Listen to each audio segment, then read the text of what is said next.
I just gapped the spark plugs. This is the spark plug gap here. So we're going with auto lights on this one. And I got them all previously gapped. All pre-gapped. Let's get back to it. About to do this tune-up on this 2012 Chrysler 200. About to do a spark plug change. We'll check you out in a minute.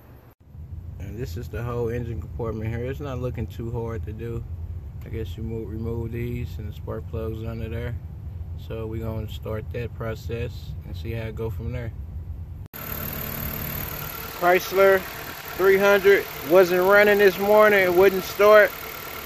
And checked my codes on it. Actually, it's the customers, and they said it was misfiring. So we changed the plugs today, and it's fired right up.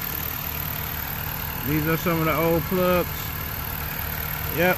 So if you have those problems, maybe you can try this out. And you know, maybe that just can be your problem. I heard cheap spark plugs on these cars is not good to get. So maybe go with a higher brand spark plug. Thanks for watching. Subscribe always for new videos. Thanks a lot.